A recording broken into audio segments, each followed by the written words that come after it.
दोस्तों नमस्कार। इस वीडियो में हम आज इंडियन एक्सप्रेस के इम्पॉर्टेंट न्यूज़ आर्टिकल्स को डिस्कस करेंगे जो हमारे बीपीएससी पॉइंट ऑफ व्यू से रेलिवेंट है। जब भी देखो न्यूज़पेपर पढ़ो, देखो पहली बात तो न्यूज़पेपर पढ़ना बहुत ही ज़रूरी है मेंस परीक्षा के लिए। जिस तरह से पैटर्न इवॉल्व हो रहा है और जिस तरह से कंपटीशन बढ़ रहा है, क्योंकि तुमको रिसेंट कॉन्टेक्स्ट उसमें कोट्स करने पड़ेंगे और जो भी एक्स्ट्रा रिसोर्सेज है उससे न्यूज़पेपर से तुम अपडेटेड रह सकते हो, बी इट प्रीलिम्स और be it mains. But there are few prerequisites before starting reading newspaper. You should have a thorough analysis of syllabus कि तुम्हारा जो बीपीएससी का सिलेबस है ना, बीपीएससी का सिलेबस में GS1 और GS2 तुमको पता होना चाहिए कि GS1 में कौन कौन से एरियाज़ कवर्ड हैं, GS2 में कौन कौन से एरियाज़ कवर्ड हैं। फिर बात करोगे प्रीलिम्स की, तो प्रीलिम्स में कौन कौन से सब्जेक्ट पूछे जाते हैं। हर एक सब्जेक्ट का अगर तुम एनालिसिस करोगे प्रीवियस ईयर क्वेश्चन का, तो जैसे पॉलिटी है, हिस्ट्री है, ज्योग्राफी है, तो तुमको कुछ आइडिया होगा कि पॉलिटी में कुछ कोर एरियाज़ होंगे, हिस्ट्री में कुछ कोर एरियाज़ होंगे। सिमिलरली ज्योग्राफी, इकोनॉमिक्स, बाकी सारी सब्जेक्ट्स में कुछ कोर एरियाज़ होते हैं और क्वेश्चंस इन्हीं कोर एरियाज़ के अराउंड आते हैं, इसी थीम्स पे आते हैं। तो दिस इज़ नेसेसरी कि तुमको ये पता हो कि GS1 में कौन कौन सा सब्जेक्ट है। जैसे इसमें आ जाएगा तुम्हारा हिस्ट्री, इसमें हिस्ट्री ऑफ नेशनल, इसके साथ साथ बिहार की हिस्ट्री और इम्पॉर्टेंट पर्सनालिटीज़। सेकेंड पार्ट आ जाता है इसका IR एंड करंट अफेयर्स। तो IR का काफ़ी वर्चस्व रहता था, लेकिन धीरे धीरे भी IR का वर्चस्व थोड़ा कम हुआ और करंट अफेयर की एंट्री हुई है यहाँ पे। तो ये करंट अफेयर जो है ये काफ़ी होलिस्टिक होता है। इसमें कभी कभी GS2 के भी सवाल पूछे जाते हैं, जैसे doctrine of basic structure GS1 के सेक्शन 2 में पूछ दिया था। फिर GS3 जो होता है तुम्हारा DI का प्रोपोर्शन होता है, तो इससे न्यूज़पेपर को कोई मतलब नहीं है। GS2 का सेक्शन 1 जो है दिस इज़ पॉलिटी, और ये बहुत ही सिग्निफिकेंट है। जो रिसेंट डेवलपमेंट्स चलते रहते हैं न्यूज़पेपर के थ्रू, इससे पॉलिटी सेक्शन को काफ़ी इन्हांस किया जा सकता है। फिर सेक्शन 2 जो है वो economics and geography, this is also important कि इकोनॉमिक्स वाले पोर्शन में जो भी डेवलपमेंट्स हो रहे हैं और जो भी शॉर्ट आंसर टाइप क्वेश्चन जितने आ रहे हैं वो बेसिकली कंप्लीटली कहे तो जो मेजॉरिटी है एरिया वो करंट अफेयर से ही रहता है। तो ये ज़रूरी है कि इस सेक्शन 2 को करने के लिए तुमको न्यूज़पेपर को देखना पड़ेगा। फिर सेक्शन 3 ये साइंस टेक वाला एरिया है। साइंस टेक के भी कोर थीम्स हैं, कोर एरियाज़ हैं, वहीं से सवाल पूछे जाते हैं। साइबर सिक्योरिटी है, नैनो टेक्नोलॉजी है ना, और भी जितने रिसेंटली ट्रेंड्स हैं उन सब पे भी सवाल बनते हैं इसमें। और वो सब ट्रेंड्स काफ़ी इजीली मिल जाएगा न्यूज़पेपर के थ्रू, है ना। न्यूज़पेपर के थ्रू उसको समझना पढ़ना काफ़ी इजी हो जाता है, इसलिए हम लोग न्यूज़पेपर के को बीपीएससी के कॉन्टेक्स्ट में समझने की कोशिश करेंगे। और इस एडिटोरियल डिस्कशन का फ़ायदा ये होगा, न्यूज़पेपर डिस्कशन का फ़ायदा ये होगा कि हम जो भी कंटेंट यहाँ देखेंगे वो सिर्फ़ और सिर्फ बीपीएससी पॉइंट ऑफ व्यू से रेलिवेंट है। जो बीपीएससी में सवाल पूछे जाते हैं उससे रेलिवेंट है। हम फालतू दूसरे पीसीएस एग्जामिनेशंस या यूपीएससी के लिए जो रिलेवेंट है उसकी चर्चा नहीं करेंगे, क्योंकि ये फिर ज़्यादा हो जाता है। बीपीएससी का सिलेबस लिमिटेड है मेंस का, तो we have to concise our self in that zone itself. तो आज का डिस्कशन स्टार्ट करते हैं। जो पहला न्यूज़ है वो Netanyahu's approach to Gaza war a mistake says Biden. अभी देखो यहाँ पे क्या समझ में आ रहा है इससे। बाइडेन कौन है? बाइडेन है यूएस प्रेसिडेंट, नेतन्याहू इजराइल के प्राइम मिनिस्टर। अब यूएसए इजराइल को सपोर्ट तो कर रहा था गाज़ा के अगेंस्ट में, लेकिन अब क्या कह रहा है, अब यूनाइटेड स्टेट्स कह रहा है इजराइल को कि अब तुम क्या करो, ट्रूस की तरफ जाओ, अब तुम समझौते की तरफ जाओ, गाज़ा में समझौता करो, गाज़ा में तुम एड भेजो, है ना, ह्यूमैनिटेरियन एड भेजो, खाना भेजो, राशन भेजो, हॉस्पिटल की सुविधा उपलब्ध कराओ। बट नेतन्याहू जो हैं वो रिलक्टेंट हैं इस चीज़ से, क्योंकि कभी भी कोई भी अपहीवल होता है, चाहे डोमेस्टिक हो चाहे इंटरनेशनल हो, वहाँ पे कहीं ना कहीं थोड़ा कुछ डोमेस्टिक अफेयर भी इन्वॉल्व होता है। तो डोमेस्टिक अफेयर इन्वॉल्व ये है कि नेतन्याहू का जो सपोर्ट बेस है इजराइल में वो कम होता जा रहा है, क्योंकि उनका जो सपोर्ट बेस है वो अल्ट्रा नेशनलिस्ट हैं, है ना, अल्ट्रा नेशनलिस्ट, यानी कि जो एकदम से राष्ट्रभक्त हैं उनका सपोर्ट है नेतन्याहू को। तो नेतन्याहू अगर गाज़ा के साथ ट्रूस के साथ में जाते हैं, समझौते में जाते हैं, तो ये अल्ट्रा नेशनलिस्ट का जो फौज है ये इनसे खफा हो जाएगा। उनको लगेगा कि अब नेतन्याहू कंप्रोमाइज़ कर रहे हैं उन वैल्यूज़ पे, उन फिलॉसफीज़ पे, उन आइडियोलॉजीज़ पे जिसके बेसिस पे वो गवर्नमेंट को हेड कर रहे हैं। तो ये नेतन्याहू के एग्जिस्टेंस की बात हो जाती है। अब यूएसए का प्रेशर आ रहा कि गाज़ा के साथ ट्रूस करो, क्योंकि ह्यूमैनिटेरियन क्राइसिस में हम किस तरह से लीडर हैं वो यूनाइटेड स्टेट्स दिखाने की कोशिश कर रहा है ना, अपने आप को वर्ल्ड फोरा पे प्रोजेक्ट करने की कोशिश कर रहा है। और जैसे जैसे यूएस इलेक्शन नियर बाय हो रहा है तो उनको भी अपने डोमेस्टिक कंसर्न्स की चिंता है, वो भी अपने डोमेस्टिक इश्यूज़ को लेके जो इंटरनेशनल क्राइसिस है उसको सुलझाने की कोशिश कर रहे हैं, लेकिन वहाँ भी नेतन्याहू का कुछ डोमेस्टिक कंसर्न है। तो ये सब चलता रहता है। हमारे लिए समझने की चीज़ ये है कि किस तरह से फ्लिप फ्लॉप होता है इंटरनेशनल अफेयर्स में, किस तरह से एक पार्टी जो है दूसरे पार्टी के अगेंस्ट कभी भी चली जाती है बेस्ड ऑन देयर डोमेस्टिक कंपल्सन्स, है ना। तो देयर इज़ नो फो और फ्रेंड इन इंटरनेशनल अफेयर्स, है ना, वो सिचुएशनल बेस्ड होता है। आज सिचुएशन है तो थिंग्स आर सिचुएशनल। सिमिलरली हम लोग इसको रिलेट कर सकते हैं कि श्रीलंका का जो इशू होता है, श्रीलंका फिशरमैन जो इशू होता है ना, तो जब भी भारत श्रीलंका के साथ किसी टाइप्स के लिए जाती है, किसी भी सपोर्ट के लिए जाती है या किसी भी इशू पे दोनों के बीच समझौता होता है, तो वहाँ पे तमिलनाडु स्टेट गवर्नमेंट जो है वो आके प्रोटेस्ट करती है। तो अगर तमिलनाडु की स्टेट गवर्नमेंट में जो रूलिंग पार्टी है वो अगर सेंटर में सपोर्ट कर रही है रूलिंग पार्टी को, तो क्या होता है, जो सेंटर की पॉलिसी है श्रीलंका पे वो इन्फ्लुएंस होती है। तो क्या हो रहा है, जो हमारा इंटरनेशनल अफेयर है, जो हमारा इंटरनेशनल रिलेशन है, जो हमारी इंटरनेशनल पॉलिसी है, that is getting affected due to our domestic compulsions, that due to our domestic affairs. तो ये चीज़ अभी इजराइल और यूएस में चल रहा है। अगला न्यूज़ ये इंपॉर्टेंट है कि White House host Japan Kishida amid US bid to counter Chinese rising power. What this means for you. अभी देखो, इंडो पैसिफिक में काफ़ी कुछ चल रहा है। इंडो पैसिफिक में काफ़ी कुछ चल रहा है। यहाँ पे स्टेक होल्डर्स ऑस्ट्रेलिया है, स्टेक होल्डर यूनाइटेड स्टेट्स है, कभी कभार यूरोप के भी कुछ कंट्रीज़ आ जाते हैं और इंडिया तो है ही है। तो यहाँ पे क्या हो रहा है कि इंडो पैसिफिक में जो इन सब के अगेंस्ट में अकेला खड़ा है वो है चाइना। तो चाइना चाहता है कि इंडो पैसिफिक रीजन, यानी कि जो ये वाला रीजन है,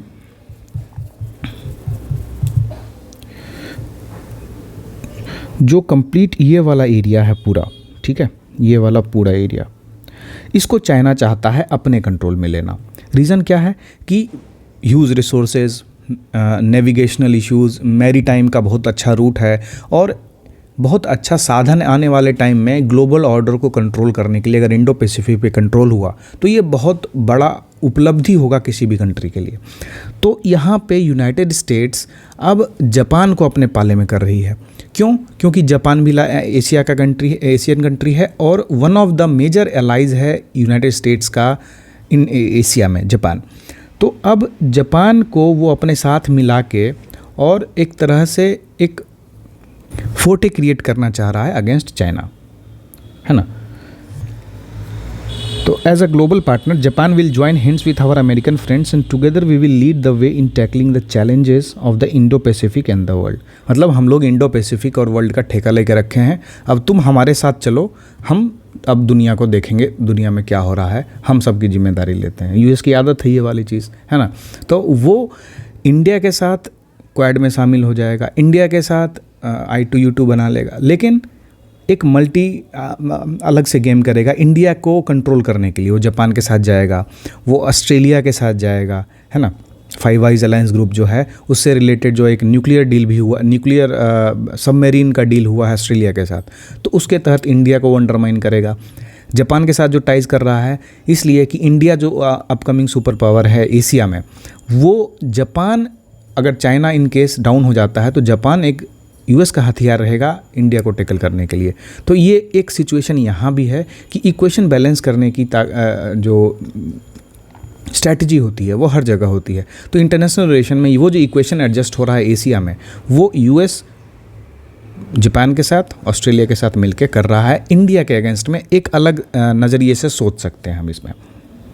तो यूएस और जापान ने टोटल 70 एग्रीमेंट साइन किए हैं डिफेंस कॉपरेशन पे, है ना, कि किस तरह से यूएस मिलिट्री कमांड स्ट्रक्चर जो जापान में ऑपरेट कर रहा है उसको किस तरह से और सिंक्रोनाइज किया जा सके जापानीज़ मिलिट्री से, सो दैट कि किसी भी अनइवन या इमरजेंसी सिचुएशंस को काफ़ी टैक्टफुली टैकल किया जा सके।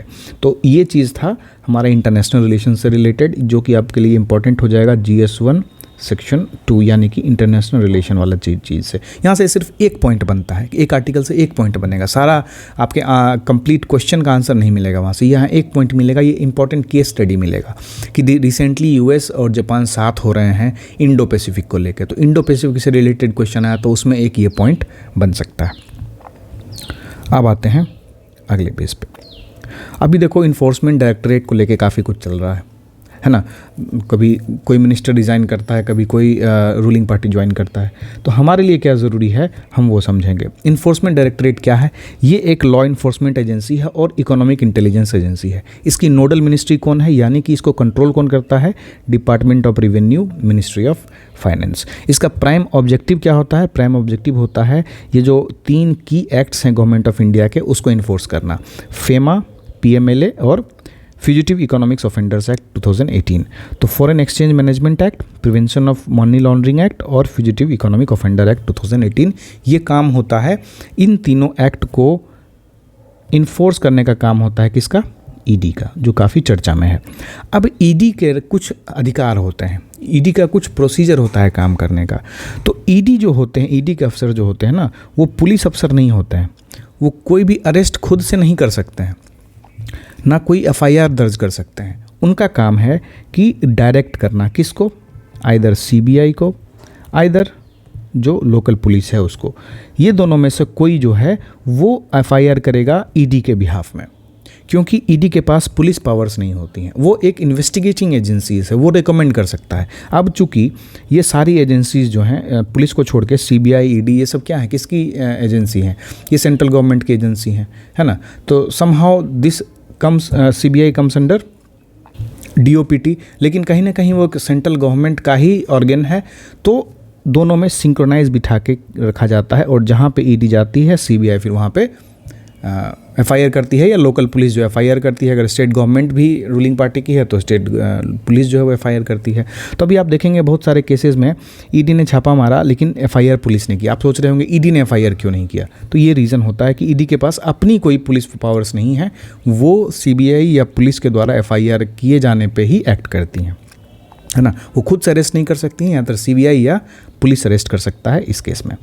तो इतना था हमारे इन्फोर्समेंट डायरेक्टरेट के लिए, जो हमारे प्रीलिम्स पॉइंट ऑफ व्यू से इंपॉर्टेंट होगा, है ना। मेंस में इससे क्वेश्चन पूछे जाने के आसार काफ़ी कम हैं, क्योंकि इंटरनल सिक्योरिटी वाला पोर्शन हमारे सिलेबस में नहीं है। तो वहाँ पे अगर रहता तो सिक्योरिटी इस्टेब्लिशमेंट में हम लोग ED को पढ़ सकते थे। अब देखो, अब एक है important, grave injustice flags apex. अभी कुछ DMRC जो दिल्ली मेट्रो रेल कॉरपोरेशन है, और मुंबई में एक हाई स्पीड रेलवे मेट्रो बना था जो अनिल अंबानी की कंपनी का था, उसके बीच में कुछ इश्यूज़ चल रहे थे, कुछ आर्बिट्रेशन हुआ था जो कि DMRC के अगेंस्ट हुआ था। लेकिन सारे डिसीजंस के बाद एक क्यूरेटिव पिटीशन फाइल होता है सुप्रीम कोर्ट में, और सुप्रीम कोर्ट जो फाइनल डिसीजन देती है वो DMRC के पक्ष में देती है। तो इसी बात को बताया गया है कि क्यूरेटिव प्ली क्यों इंपॉर्टेंट है, और क्यूरेटिव प्ली होता क्या है, क्यूरेटिव पिटीशन होता क्या है। तो अगर क्यूरेटिव पिटीशन को समझना है ना, तो क्यूरेटिव पिटीशन जो है वो Ashok Hurra versus Ashok hurrah and other case on the question whether, ये इस केस में अराइज हुआ था। सबसे पहली चीज़ तो ये कॉन्स्टिट्यूशन में मेंशन्ड है क्या? ये कॉन्स्टिट्यूशन में मेंशन्ड नहीं है। दूसरी चीज़, ये एक जुडिशियल इनोवेशन है, जुडिशियल इनोवेशन है, similar to PIL, similar to doctrine of basic structure. जो क्यूरेटिव पिटीशन है वो एक जुडिशियल इंटरवेंशन है, या कहें तो जुडिशियल इनोवेशन है। कब आया था ये? तो अशोक हुर्रा वर्सेस अशोक हुर्रा केस में फर्स्ट टाइम यूज़ हुआ था। इसमें क्या है कि कोई भी अगर किसी भी केस का फाइनल जजमेंट हो जाता है, फाइनल ऑर्डर हो जाता है सुप्रीम कोर्ट का, और फाइनल ऑर्डर के बाद रिव्यू पिटीशन फाइल होने के बाद अगर रिव्यू पिटीशन पे भी जजमेंट फेवरेबल नहीं आता है, तो भी आप एक पिटीशन फाइल कर सकते हैं सुप्रीम कोर्ट में, ताकि मिसकैरेज ऑफ जस्टिस ना हो सके और किसी भी तरह से एब्यूज़ ऑफ प्रोसेस ना हो सके। अब उसमें काफ़ी कुछ टेक्निकलिटीज़ होती हैं, उसमें हमको मतलब नहीं है। हमको ये जानना ज़रूरी था कि क्यूरेटिव पिटीशन क्या कॉन्स्टिट्यूशन में मेंशन्ड है, नहीं है। ये जुडिशियल इनोवेशन है। किस केस में सबसे पहले आया? तो इस केस में सबसे पहले आया रूपा अशोक हुर्रा वर्सेस अशोक हुर्रा केस में आया। फिर ये क्यों लाया जाता है? ये सबसे लास्ट ऑप्शन होता है जब रिव्यू पिटिशन भी खारिज हो जाती है, उसके बाद क्यूरेटिव पिटिशन आता है, जिसमें ऑब्जेक्टिव यही है कि मिसकैरेज ऑफ जस्टिस और एब्यूज़ ऑफ प्रोसेस को का मिसकैरेज ना हो, है ना, को अवॉइड किया जा सके। ये कहीं ना कहीं तो सपोर्टेड रहेगा। तो कॉन्स्टिट्यूशनली ये सपोर्टेड है। आर्टिकल 137 में कुछ आर्टिकल ऐसा स्टेटमेंट है जो सपोर्ट करता है क्यूरेटिव पिटिशन को, बट दिस डजंट मीन कि curative petition is directly mentioned, that is not explicitly mentioned but is supported by article 137 of the Indian constitution, जो ये कहता है कि आर्टिकल 145 को लेके कि Supreme Court has the power to review any judgment pronounced, और वो जजमेंट जो अगर सुप्रीम कोर्ट ने दिया, आज सपोज 11 अप्रैल है, 11 अप्रैल को कोई सुप्रीम कोर्ट ने जजमेंट दिया, अब 30 दिन के अंदर यानी कि अगला 10 मई तक, है ना, रिव्यू पिटिशन खारिज हो गया तो 10 मई तक क्यूरेटिव पिटिशन फाइल किया जा सकता है। और इस क्यूरेटिव पिटिशन के अंदर आप जो भी दलीलें देंगे उसको उस मेरिट के बेसिस पे रखा जाएगा कि वेदर दैट इज़ एप्लीकेबल और नॉट, कैन बी एक्सेप्टेड और नॉट।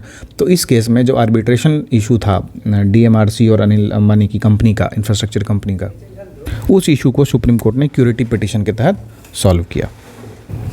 फिर सुप्रीम कोर्ट का एक केस है अभी बाबा रामदेव को लेके कि जब कोरोना का टाइम था तो उन्होंने एक दवा निकाली थी और उससे उन्होंने जो एलोपैथिक डॉक्टर हैं उनका काफ़ी क्रिटिसिज्म किया था, और बिना किसी लाइसेंस के, बिना किसी अप्रूवल्स के, बिना किसी ट्रायल्स के ही totally explicitly mention that medicine that has been brought by Patanjali is a cure to corona virus, जो इन्फेक्शंस हो रहे थे उसको। तो इसको लेके जो एलोपैथी डॉक्टर है वो सुप्रीम कोर्ट गए थे। तो इसमें हमारे लिए क्या इंपॉर्टेंट है? हमारे लिए समझना इंपॉर्टेंट है कि हमारा directive principle of state policy में, है ना, एक क्लॉज है टू डेवलप साइंटिफिक टेम्पर। तो आपको कमेंट में ये बताना है कि कौन सा आर्टिकल जो है ये साइंटिफिक टेम्पर की बात करता है हमारे संविधान में। This is very very important, क्योंकि यही साइंटिफिक टेम्पर डेवलप करने की बात करते हैं हम लोग हमेशा, हर फोरा में। कोई भी साइंटिफिक फोरा हुआ उसमें प्रधानमंत्री जी साइंटिफिक टेम्पर डेवलप करने की बात करते हैं। लेकिन इस तरह की जो चीज़ें होती हैं कि इंडिजिनस मेडिकल जो टेक्नोलॉजी है उसको प्रोपगेट करने के नाम पे जो मैलिशियस चीज़ें बाहर आती हैं उसको रोकने के लिए क्या क्या किए जाना चाहिए, वो इसी एक्ट आर्टिकल के अंदर आएगा। इसलिए आर्टिकल जानना ज़रूरी है। आर्टिकल आप देखेंगे और कमेंट करेंगे कि कौन सा आर्टिकल नंबर है। इसके अलावे अभी कुछ हमारे काम की नहीं है चीज़ इसमें। हाँ, एक बॉर्डर इशू है, abnormalities in ties India and China का जो बॉर्डर इशू है उसको हम लोग डिटेल से देखेंगे आगे। पहले हम लोग समझ लेते हैं बाकी कुछ। अभी इसमें कुछ भी ऐसा इंपॉर्टेंट नहीं है, तुम्हारे काम का नहीं है, है ना, इसको पूरा इग्नोर किया जा सकता है। इसमें भी कुछ काम का नहीं है। अभी इलेक्शन टाइम है, अभी ऐसा ही चलेगा, है ना। तो यहाँ पे समझने वाली ये चीज़ है कि NGT क्या है, NGT एक्ट कब आया था, NGT के ऑब्जेक्टिव्स क्या हैं, ये कौन से एक्ट पे काम करता है, ये 3 चीज़ आपको जानने की ज़रूरत है। आप बस कमेंट बॉक्स में, दूसरा कमेंट होगा आपका, ये मेंशन करेंगे कि NGT कौन से एक्ट के अंदर आया था, है ना। ये ज़रूर कमेंट करेंगे क्योंकि तब हमको पता लगेगा कि whether are you preparing in the same sync और नॉट, है ना। इस पेज में इसके अलावे और भी कुछ नहीं है इम्पोर्टेंट। अब कंप्लीट अब इलेक्शन का चल रहा है ये सब पेज। आज एडिटोरियल में भी ऐसा कुछ नहीं है जो डायरेक्टली डिस्कस किया जा सके, है ना, तो हम लोग उसको भी स्किप करेंगे। यहाँ पे एक चीज़ है QS ranking. QS ranking prelims में अक्सर पूछा जाता है कि QS रैंकिंग में इस इंस्टीट्यूट का कितना स्थान है। तो सबसे पहला QS का फुल फॉर्म भी पूछा जा सकता है। तो फुल फॉर्म क्या है? क्वैकवेरेली साइमंड्स वर्ल्ड यूनिवर्सिटी रैंकिंग, है ना। QS रैंकिंग को एब्रीविएशन हम लोग इस तरह से कर सकते हैं। तो ये आर्टिकल जो है ये बताता है कि कौन से इंस्टीट्यूट किस लेवल पे है अभी अंडर QS रैंकिंग, है ना। इसके अलावा और हमारे कंसेप्चुअल पॉइंट ऑफ व्यू से और कुछ इंपॉर्टेंट नहीं है। यहाँ पे देखो, इलॉन मस्क अभी इंडिया विजिट कर रहे हैं अप्रैल में। Now when he is visiting India तो कुछ पर्पस होगा ना, अभी इलेक्शन का प्रचार करने तो नहीं आएंगे, तो क्या होगा, क्या काम है उनका। तो अभी देखो टेस्ला क्या कर रही है, टेस्ला अपना मार्केट ढूंढ रही है। इंडिया एक इमर्जिंग मार्केट है इलेक्ट्रिक व्हीकल के फील्ड में। अभी तक कोई भी सब्सटेंशियल और एक कहें तो एक जो वेल्दी लोग हैं ना अपने आप को ब्रांड से एसोसिएट करते हैं, तो ऐसा कोई ब्रांड अभी इंडिया में नहीं है जो इलेक्ट्रिक व्हीकल को एज सच इतना डेलिबरेटली ला रहा है जितना इलॉन मस्क की कंपनी टेस्ला US और बाकी सारी यूरोपियन कंट्रीज़ में चल रहा है। तो टेस्ला अभी इंडिया में एंट्री करने की कोशिश कर रहा है और अभी वो एक मैन्युफैक्चरिंग प्लांट की भी तलाश में है जिसमें $2 बिलियन के अराउंड का इन्वेस्टमेंट आएगा। और उन्होंने राइट हैंड जो ड्राइविंग कार्स हैं उस पर भी काम करना शुरू कर दिया है। ये भी कुछ राइट हैंड ड्राइवन कार्स जो है जर्मन प्लांट में बनाना शुरू कर दिया है, जो कि इंडिया में एक्सपोर्ट किया जाए। राइट हैंड ड्राइविंग क्यों? क्योंकि यूनाइटेड स्टेट्स में जो ड्राइविंग होती है हम लोग इधर बैठ कर ड्राइव करते हैं, यूनाइटेड स्टेट्स में ड्राइविंग लेफ्ट साइड की होती है।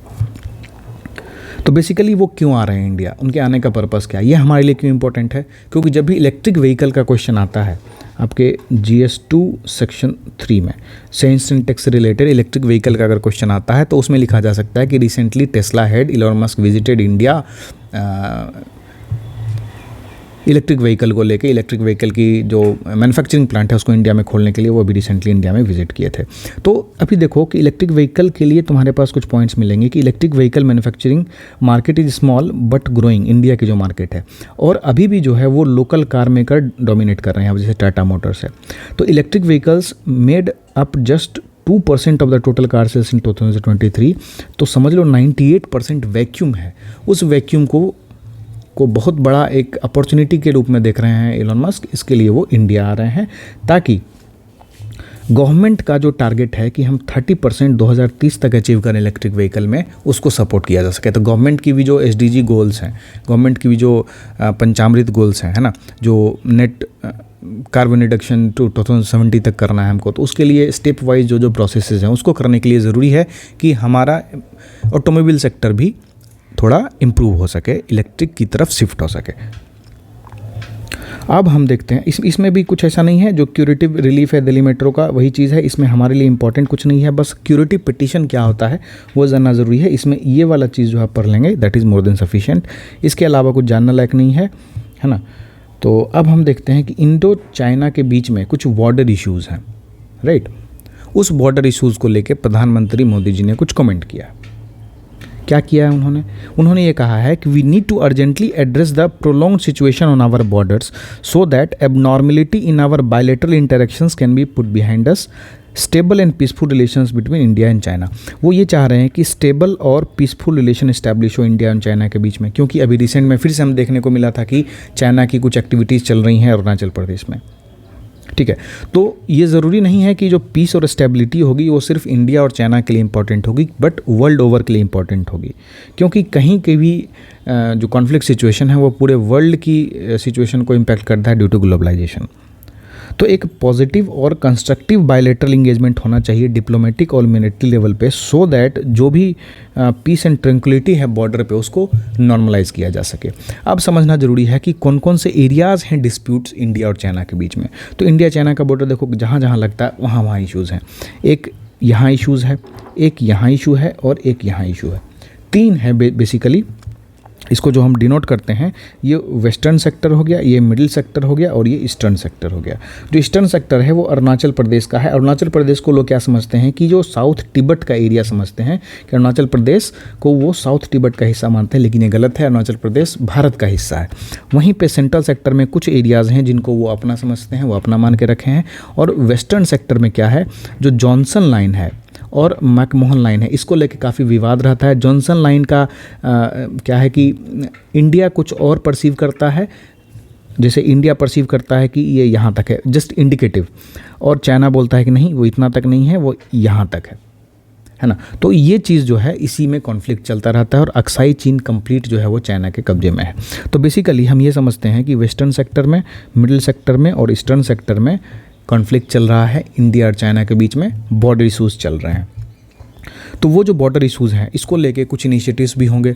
तो इनिशिएटिव्स जो है वो इंडियन गवर्नमेंट क्या कर रही है कि इंफ्रास्ट्रक्चर डेवलप कर रही है। अब इंफ्रास्ट्रक्चर डेवलप होगा तो उनका मिलिट्री मूवमेंट होगा, लोग आ जा सकेंगे, वहाँ पे कनेक्टिविटी बढ़ेगी तो रसद पहुँचाने में या कोई भी गुड्स पहुँचाने में ईजी होगा, है ना। कनेक्टिविटी बढ़ेगी, तो जब कनेक्टिविटी बढ़ती है तो क्या होता है कि जो सेपरेशन है वो कम होता है, गैप कम होता है, तो वो एरिया किसी के लिए ऑक्यूपाई करना डिफ़िकल्ट होता है, क्योंकि हमारा कंट्रोल फुल ऑन रहता है वहाँ पे। अभी देखो ये वाला एरिया जो क्या होता है यहाँ पे, ये चिकन स्नैक है है ना। तो यहाँ पे हमेशा डर रहता है, हमेशा चाइनीज़ या पाकिस्तान जो भी उनका ये टारगेट रहता है कि चिकन नेक को तोड़ दें।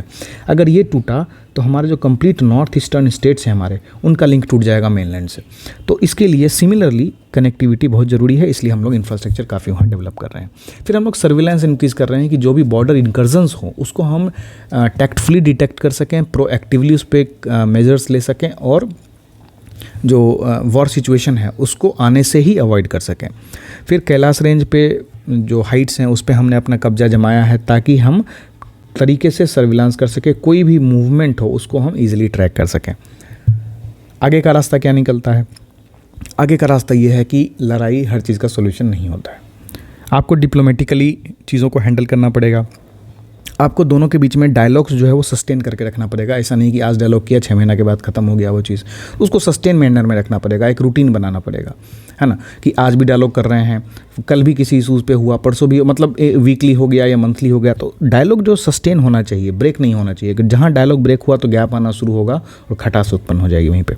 फिर peaceful negotiation, confidence building measures होना चाहिए कि आप ट्रुप को थोड़ा पीछे लीजिए, हम भी ट्रुप को थोड़ा पीछे लेंगे, है ना। तो इससे कॉन्फिडेंस बिल्डिंग मेजर्स होता है। या आपकी इंटेलिजेंस एजेंसी हमारी इंटेलिजेंस एजेंसी से इंटरेक्ट करे, कुछ इनपुट शेयर करे, कुछ टेररिस्ट एक्टिविटीज़ जो आपको जानकारी है और हमको नहीं है लेकिन हमारी टेरिटरी में वो होने वाला है, तो हमको जानकारी अगर अब दे देगा हमारी इंटेलिजेंस एजेंसी को, तो उससे कॉन्फिडेंस बिल्डिंग मेजर्स हो जाएगा। फिर बॉर्डर कम्युनिकेशन है, फिर मिलिट्री हॉटलाइंस है। मिलिट्री हॉटलाइंस क्यों होते हैं कि अगर एक भी फायरिंग हुई किसी भी साइड से, तुरंत मिलिट्री हॉटलाइन पे बात होगी कि क्यों हुई फायरिंग, मिस्ड फायरिंग थी, इंटेंशनल फायरिंग थी, अगर फायरिंग थी तो हम उसका जवाब देंगे। तो ये वॉर सिचुएशन नहीं होना चाहिए, ये लिमिटेड होना चाहिए इस एरिया तक। ये सब चीज़ें मिलिट्री हॉटलाइन पे डिस्कस होंगी। फिर इंफॉर्मेशन शेयरिंग होनी चाहिए दोनों के बीच में, दोनों के बीच में मैप एक्सचेंज होना चाहिए। इससे ये पता लगेगा कि हमारा क्या सोचना है, आपका क्या सोचना है और बीच का राह क्या है। फिर डिसएंगेजमेंट और डिस्कलेशन और म्यूचुअल ट्रूप रिडक्शन, ये सब चीज़ें हैं जो वे फॉरवर्ड हैं इंडिया चाइना के बॉर्डर इश्यूज़ को लेके। अब आज के लिए इतना ही हम लोग रखते हैं। आपके पास 2 क्वेश्चन हमने पूछे हैं, दोनों आप कमेंट बॉक्स में ज़रूर रिप्लाई करेंगे, इससे हमको पता लगेगा कि आप कितना इंटरेस्ट ले रहे हैं इन वीडियोज़ में। मिलते हैं नेक्स्ट वीडियो में, धन्यवाद।